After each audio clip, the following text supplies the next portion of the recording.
Stalingrad, the Battle of Light and Shadow, 1942 to 1943, World War II, Turning Point, 1942, the scorching summer.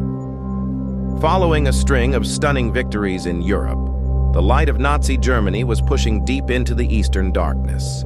The objective, the land that would not yield. Its name is Stalingrad. This was more than just an industrial city on the Volga River. It was a political symbol. For Hitler, taking the city named after his rival, Stalin, was the ultimate humiliation. For Stalin, failure here meant the total collapse of the Soviet Union. But as General Friedrich Paulus's Sixth Army advanced, they had no idea they were entering a slaughterhouse. This battle would last over 5 months, claim more than 2 million lives, and forever alter the course of history. This is the story of the battle with no retreat, where every brick was paid for in blood. The city of ruins, where there was no front line. After the heavy bombing, Stalingrad became a labyrinth. The Germans, accustomed to Blitzkrieg, couldn't use their tanks and air support effectively in the narrow, rubble-filled spaces. The Rat War. This is what the German soldiers called this style of fighting. The Red Army didn't hold long lines. They turned every building, every floor, into an individual fortress. Soviet soldiers kept the fighting close, often within 20 to 30 meters, to negate the German advantage in artillery and air power. The sniper nightmare. Along with close-quarters fighting, snipers were an absolute terror.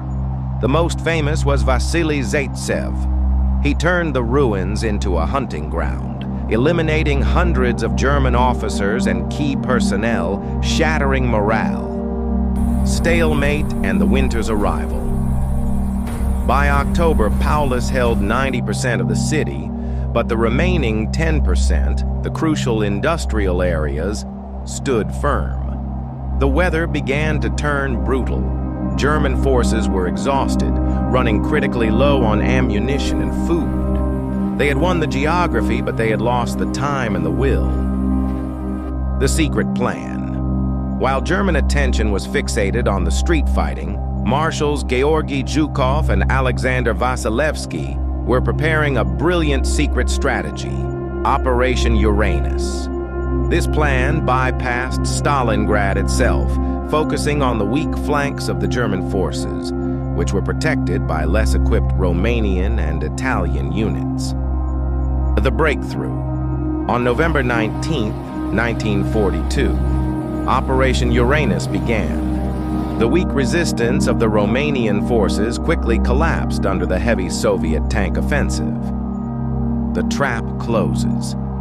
In just 4 days, on November 23, 1942, the two Soviet pincers met at Kalak. Instantly, over 250,000 German soldiers of the Sixth Army were completely isolated in the Stalingrad pocket. Hitler made a fatal mistake.